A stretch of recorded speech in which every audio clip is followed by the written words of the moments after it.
Good morning. ഒരു പുതിയ video ആയിട്ടാണ് വന്നിരിക്കുന്നത്. അതായത് നമ്മളിപ്പോൾ മിക്ക സ്ഥലങ്ങളിപ്പോൾ നാഷണൽ ഹൈവേ 6 വരിപ്പാത എല്ലാം ഏകദേശം റെഡി ആയിക്കൊണ്ടിരിക്കുകയാണ്. അപ്പോൾ ഈ 6 വരിപ്പാത വരുമ്പോഴത്തേക്കും നമ്മൾ വാഹനങ്ങളുടെ നിയമങ്ങളും കുറേയൊക്കെ മാറുന്നുണ്ട്.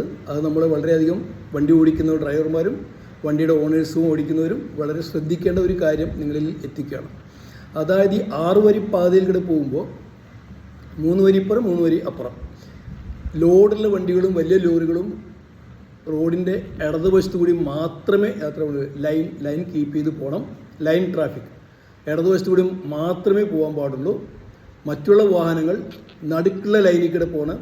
കാറ് അങ്ങനത്തെ വാഹനങ്ങളെല്ലാം നടുക്കുള്ള ലൈനിൽ കൂടെ പോകണം.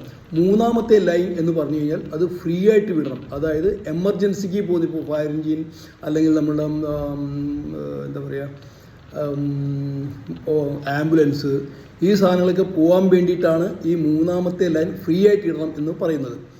അതുമാത്രമല്ല, ഇപ്പോൾ 2ാമത്തെ ലൈനിലുള്ളവർക്ക് ഓവർടേക്ക് ചെയ്യണമെങ്കിൽ ഉടനെ തന്നെ 3ലോട്ട് കയറി ഓവർടേക്ക് ചെയ്ത ശേഷം നമ്മളുടെ പഴയ ലൈനിലേക്ക് തന്നെ കയറണം. 3ാമത്തെ ലൈനിൽ കൂടെ അധികം ഓടാൻ പറ്റത്തില്ല. അപ്പോൾ 3ാമത്തെ ലൈനിലേക്ക് ഓവർടേക്ക് ചെയ്യാൻ വേണ്ടി 3ാമത്തെ ലൈനിൽ കയറാം. ഇൻഡിക്കേറ്റർ ഇട്ടുകൊണ്ട് വേണം ചെയ്യാൻ. സിഗ്നൽ റൂൾസ് പാലിക്കണം. ഈ സിഗ്നൽ ഇട്ടുകൊണ്ട് നമ്മുടെ ഇൻഡിക്കേറ്റർ ഇട്ടുകൊണ്ട് 3ാമത്തെ ലൈനിൽ കയറിയിട്ട് നിങ്ങൾക്ക് 2ാമത്തിൽ കയറി കഴിഞ്ഞാൽ അതിലൂടെ വീണ്ടും യാത്ര ചെയ്യാം. അതായത് 3ാമത്തെ ഫ്രീ ആയിട്ട് വിടണം എന്നർത്ഥം. പിന്നെ എക്സിറ്റിൽ കൂടെ മാത്രമേ നമ്മൾ ഹൈവേയിൽ നിന്ന് പുറത്തിറങ്ങാൻ പാടുള്ളൂ. എൻട്രിയിൽ കൂടെ മാത്രമേ നമുക്ക് ഹൈവേയിലോട്ട് കയറാൻ സാധിക്കുകയുള്ളൂ. അതുകൊണ്ട് ഈ റൂൾസ് പാലിച്ചിട്ടില്ലെങ്കിൽ വലിയ പിഴയായിരിക്കും നമ്മൾ കൊടുക്കേണ്ടി വരുമോ, ഫൈൻ അടയ്ക്കേണ്ടി വരും. പിന്നെ അതുമാത്രമല്ല, നമ്മുടെ ജീവൻ രക്ഷിക്കുന്നതിനും ഈ റൂൾസ് വളരെയധികം പാലിക്കേണ്ടിയിരിക്കുന്നു. സിഗ്നൽ സൂക്ഷിക്കുക. നമ്മൾ ഇൻഡിക്കേറ്റർ ഇട്ട് വേണം 3ാമത്തേലേക്ക് കയറി ഒരു ഓവർടേക്ക് ചെയ്ത് 2ാമത്തേലേക്ക് കയറുന്നതിനൊക്കെ. ഇതാണ് പുതിയ റൂൾസ്.